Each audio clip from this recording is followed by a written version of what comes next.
Welcome back. Today in our Sunday Spotlight, this is some video Guilford police posted last week of a coyote just casually walking down a street in the daytime. These wild animals are definitely out there causing some trouble in our state for people and their pets, of course. They are the focus of today's Sunday Spotlight because we have Chris Vann, a wildlife biologist from the state of Connecticut, with us. Chris, thanks so much for being with us. I know I was looking at the DEP website. Coyotes have been in Connecticut since the 1950s, but I feel like I hear a lot more about them now. Are they just increasing in numbers, and are there more contacts? The numbers of coyotes have probably, reached, population peak, probably 15, 20 years ago. So our population is probably around 5,000 to 10,000 coyotes statewide. Conflicts really escalated during the 90s and into the early, 2000s, the first decade. So yes, coyotes have made an impact. And people are having, constant interactions. So it is an issue, a big issue. Well, we saw that video. We led with the video from Guilford, which I know you've seen. There's also a report out of Glastonbury where police recalled someone walking their dog. There's that Guilford video.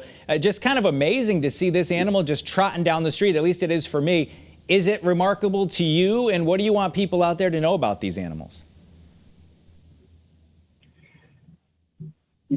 For the last 20 plus years, we've been fielding coyote complaints, and, it started off with, close encounters and then dog attacks. So we certainly, learned quickly a crash course that coyotes were, a significant issue to especially pet owners. So, when we talk coyotes with most people, it's primarily pet safety and pet protection. I know everyone who is approached, usually dog walkers, are very concerned. If they have children, they're very concerned.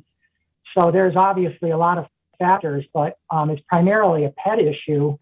And that's the reason why coyotes generally show, territorial aggression, approaching dog walkers, sitting in yards, stalking dogs, attacking dogs. So it is unfortunately pretty common complaint, and we have dogs attacked and killed every year.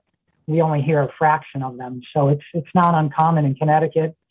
Daytime behavior is certainly an issue. Coyotes have become habituated, become very comfortable losing some of that instinctual avoidance of humans can become an increased risk. So you definitely want to be cautious about a coyote that's active during the day. Well, let me ask you this. You mentioned being territorial. I guess it's just, me not knowing. I always assumed that they were looking for a meal if they approached a pet, but is it more that they're looking to protect what they consider their home? A lot of the dog conflicts are probably based on mated pairs that are trying to establish their dominance in an area and showing that dominance to the local dog population. So when you get bigger dogs attacked, it's certainly territorial aggression. Coyotes will attack other coyotes and kill foxes. They may kill a small dog, not necessarily because they want to eat it. They want to eliminate it as a competitor. So yes, they will eat dogs. Obviously, they will eat cats. But some of this aggression, I would say, a significant amount of it, maybe 50%, is territorial behavior. Pairs that are patrolling, they're keeping their eyes out for competition. I know one of the things you say, there's a great website the DEP has talking about what people need to know about living with coyotes. One of the things is just don't let those pets out unsupervised. If they're out of your sight, if you're not out there with them, that certainly could increase the chances if you're in a rural area, right? People make mistakes, and I know they get complacent. They don't realize that, a coyote may have established a pattern, and they've always let their dog out at 10, 11 o'clock at night to do his duty, and they wish they had known. They would have hopefully never done it, but so it's a constant problem. People, letting their guards down, letting their dogs out, especially if they live along high coyote use areas, along power lines, along railroad tracks, along golf courses. along beach communities. These are travel ways where coyotes are constantly cruising, and people living in those areas suffer at higher levels. We don't see that kind of risk in more urban areas, but it can even happen there too. What about time of year? Obviously, the behavior changes whether they're mating or nesting or denning, right? What about time of year?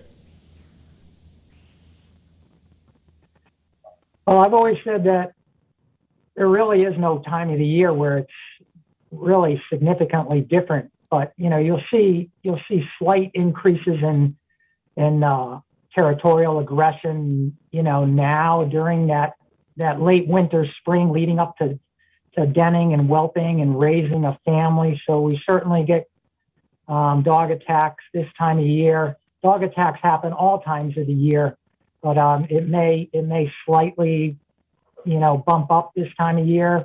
During the late spring and summer, we'll see continuing attacks where coyotes are patrolling and feeding their pups.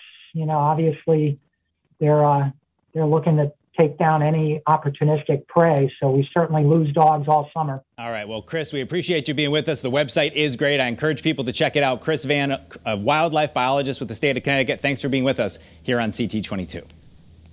Finally today, we want to take a moment to mark a passing in Hartford. Foy Ware died unexpectedly last month. You may not know his name, but he was as much a part of the fabric of the city as the bricks on Pratt Street or the carousel at Bushnell Park. By trade, he was the shoeshine man at the professional barbershop, and for the last few years, he worked part-time at the state capitol as well. But in downtown, he was much more than that. If you were a delivery man or even the governor, he greeted everyone he saw with a smile and his trademark, "My man." And he spread an awful lot of happiness over the past couple decades.